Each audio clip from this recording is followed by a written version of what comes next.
Star Wars, nothing but Star Wars. This month on Same Name, Different Game. I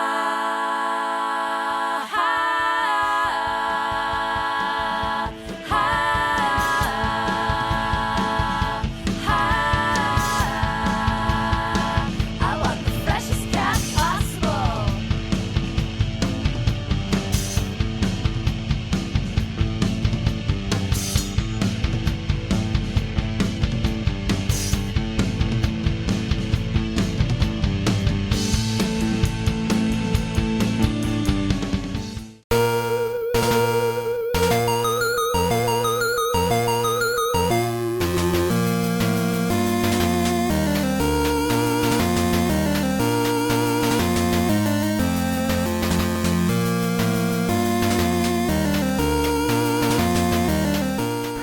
Hello and welcome to Same Name, Different Game. We are closing out the Nintendo Entertainment Celebration this episode.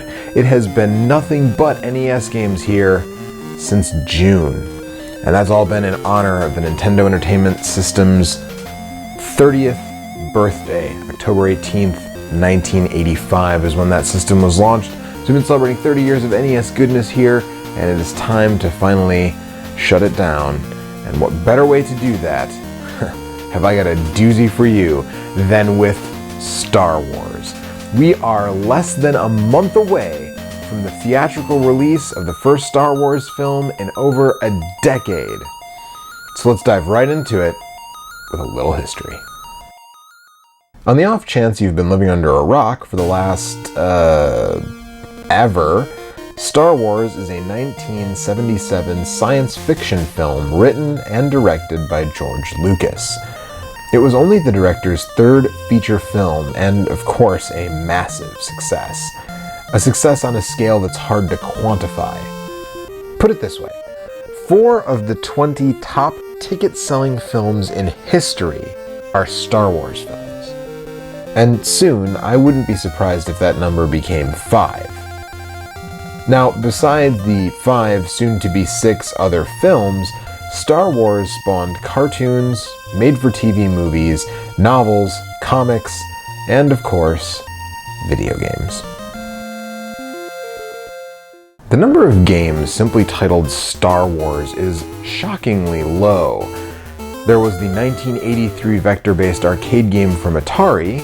That then would hit the Atari 2600, 5200, and the Nintendo GameCube, believe it or not. Then there was this, Star Wars for the Famicom from Namco, released in 1987, in Japan only. And finally, Star Wars on the NES, released in 1991 by JVC. This was subsequently ported to the Game Boy, the Game Gear, and the Sega Master System, but it's the Nintendo Entertainment Celebration, so we'll be sticking with this one. The first and foremost question most people would have at this point is, why didn't the Namco version come to the US? And the reason is unknown. I searched and searched and I couldn't turn up anything concrete, but I can tell you my theories. For starters, Namco wasn't publishing NES games in the US in 1987. They started having their games published via Tengen in the US the following year, but it seems unlikely that Tengen would have been willing to pony up the cash for the Star Wars license. Whether it was even available or not, I don't know, but no other home console Star Wars games were being released at the time, so it seems possible at least. Either way, Tengen either couldn't or wouldn't put up the needed cash. The other possibility is that they tried, and Lucasfilm or 20th Century Fox kiboshed the deal, since, as you'll shortly see, the game wasn't super faithful to the license. Anyways, the game never came to our shores, but Japan sure got one weird Star Wars game. At any rate, I'm sure you're curious about the game, so let's talk about what's actually on this shiny blue cartridge.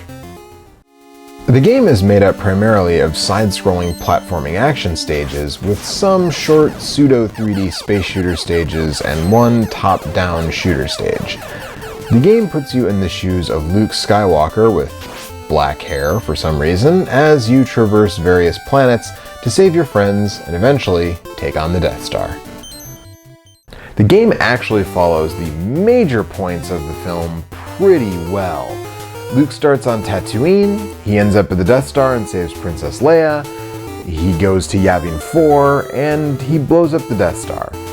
But that's broad strokes. The game takes more than a few liberties along the way. The first and most notorious is that while on Tatooine, Luke goes into the Jawa Sandcrawler to save R2-D2, which doesn't happen in the film. But to go beyond that, once inside, he fights Darth Vader. Darth Vader. On Tatooine. In a Jawa Sandcrawler. And what happens when you hit him?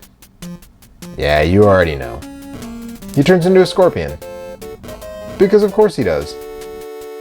Now, the manual apparently explains this as an apparition of Darth Vader, sort of like what Luke sees when he's training with Yoda in The Empire Strikes Back. Okay, Namco. Okay. But that's not the weirdest thing, though. No. Then Luke pilots the Millennium Falcon from Tatooine to Kessel. There are so many things wrong with that sentence that it's hard to pick apart. And no, the game does not tell us whether he makes it in less than 12 parsecs. Once on Kessel, you have to rescue Obi-Wan. Oh, and Kessel is ancient Egypt. For some reason. Anyways, this is basically the format of the game. You fly to a planet, you save somebody. You fly to a planet, you save somebody. But you only ever play as Luke. Also, you keep meeting Vader, and he keeps turning into weird stuff. Remember that part in Star Wars where Luke went to a water planet and strapped on some scuba gear and then fought Darth Vader while swimming and Vader turned into a fish monster? No? It's in one of the special editions, I'm sure of it. Honestly, that's less dumb than Greedo shooting first. As you play, enemies drop these Force Gems, which Luke collects to power his Force abilities. Luke can use the Force to shoot from his lightsaber, run faster, gain temporary invincibility, and even float for a limited time. There's also a power that sends him backwards in a stage for reasons that I totally don't get.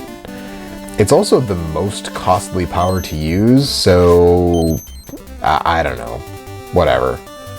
Luke only has two weapons. His lightsaber, which, as I said, he can shoot from with a Force ability, and a blaster. The blaster actually isn't that useful, and there are some instances in which it's best to actually avoid getting one. You can also get Luke's land speeder in some places, which acts as a semi-permanent invincibility power-up. It lasts until you hit a wall with it. Now, as I said earlier, most of the game plays out in these side-scrolling segments, but there are some shooting segments. First, between each stage, you fly the Millennium Falcon from planet to planet, shooting down TIE fighters and TIE bombers. These stages aren't really anything to write home about. Shoot bad guys, use your shields when enemy fire comes in. They're also pretty short. Not bad looking for 1987 though. The second type of shooter stage comes at the very end when you pilot Luke's X-Wing through the trench run. This stage is very similar to the last part of Life Force, but it's even harder than that. It's very long, and you only get 3 lives to start, and there's a time limit. Still, it's a nice touch, and again, it looks really good for 1987. So the game is decent. It's not exactly setting the world on fire, but it's fun. The biggest problem is that it's really hard. Luke can only take 1 hit and then he dies. You can use the Force power-up I mentioned earlier for temporary invincibility, but it doesn't last very long and usually isn't worth the cost. Fortunately, the game distributes enemies pretty fairly for the most part. Also, and I hate to be that guy, but certain online personalities much more famous than myself have said that this game has no continues and no stage select function. And that is pure bantha fodder. Whoever would say such a thing is a scruffy-looking nerf herder. A nerf herder, I say. Oh, hey, they're actually a pretty decent band. Anyways, you can continue. but it depends on the number of remaining Force Gems you have. To do it, just press the A button 8 times on the Game Over screen. Game Over will become Continue. Now press Start. However, this only works twice. Fortunately, there is also a stage select code. Now, the stage select is a little more demanding, and it isn't possible if you're not playing on an actual Famicom. So, for those of you with honeybee converters, sorry. To do it, plug a controller into the Famicom expansion port, then press up on that controller. While doing that, press down and start on the Player 1 controller. Boom. Stage select. So that really evens things out and makes the game a lot more playable. Now let's move on to our second game, 1991's Star Wars for the NES, published by JVC and developed by Lucasfilm Games before they became Lucasarts. Since this game came straight from the horse's mouth, as it were, it is much more faithful to the story. No swimming on random planets, no Luke piloting the Millennium Falcon. This game has overhead exploration segments, side-scrolling stages, and space shooter stages, and in this game you control Luke, but you also control Han Solo and Princess Leia. Luke starts with a blaster and has to locate Obi-Wan to get his father's lightsaber. Also, even though it is closer to the movie, it still starts with Luke going into the Jawa Sandcrawler to rescue R2-D2. No Darth Vader scorpions, though. So, okay, great. The game is more faithful to the film than the Japanese one, but there are a lot of really bad games that are more faithful to films, and good games that are not faithful to other films. So what about the gameplay? Again, most of the action is side-scrolling, but this time you have a health bar, which is nice. Actually, it's not just nice, it's necessary. Because the enemies in this game are relentless, and the physics are way more demanding. Luke has a lot more weight, and you can use the B button to run so you can jump further, and that helps clearing certain gaps. But if you don't make jumps, Luke takes damage if he falls too far. And enemies can take a ton of hits from the blaster, though they are pretty easy prey to the lightsaber once you get it. The problem there is that once you have it, you have to get up close, and it's really hard to effectively do that with a lot of enemies since you get thrown way back when you take a hit. Granted, this problem also exists to a certain extent in the Namco version. It's really hard to get close to enemies. That's especially true when fighting Darth Vader. Oh, yeah, I should mention that. Vader. So for all the Vader you get in the Namco version, you don't ever fight Vader in the LucasArts version. That's truer to the film, I suppose, but still kind of a disappointment. This is all you're gonna see of the Sith Lord. This game also has the space shooter-y bits, and they're also not really anything to write home about. And, like the Japanese version, it also presents the trench run as a top-down shooter segment, but here it's a lot easier and much shorter than in Namco's version. And finally, we have the exploration segments. This is the biggest problem with this game. Without a walkthrough or a strategy guide, you have no idea where you're supposed to go. It seems very possible that you could go straight to the Millennium Falcon without talking to Obi-Wan. This would leave you without your lightsaber and unable to bring Han or Leia back to life. Oh, yeah. If Leia or Han die, they stay dead. Now, Obi-Wan, if you have him, can bring them back up to 5 times, but that's over the course of the entire game, including all of your continues, so after the 5th time, they stay dead. Even if you continue, dead. And you really need Leia in the Death Star stages. The one thing I will say about this game, though, is that graphically it is much more impressive than the Famicom version. Now, I know between 1987 and 1991, a lot had changed in the world of NES development, but still, this game, in my opinion, looks head and shoulders better than the Namco version. But hey, you be the judge. Let's take a look and a listen side by side.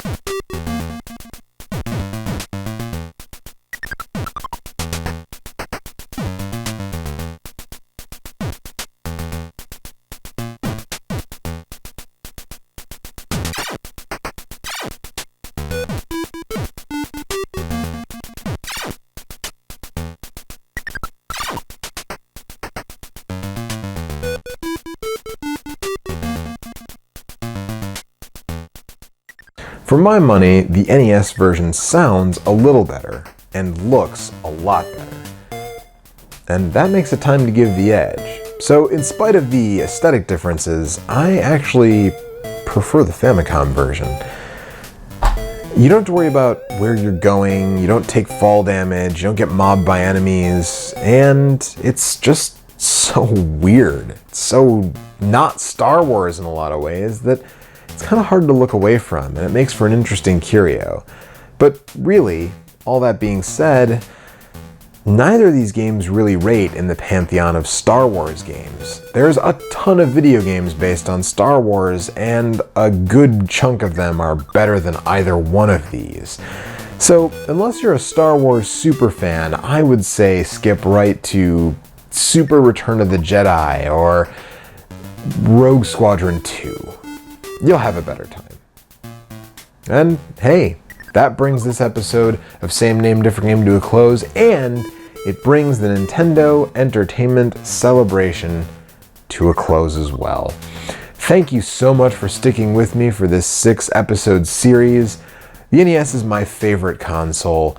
You never forget your first. And I hope I was able to show you some new games for the old gray box, or if not, show you some things you didn't know about some games that you were already familiar with.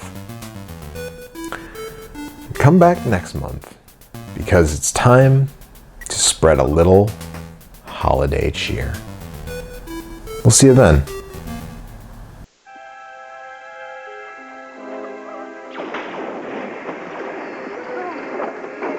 Watch out for that guy. Right. The boy, where is he? Hey, here we go. Mark to the Death Star!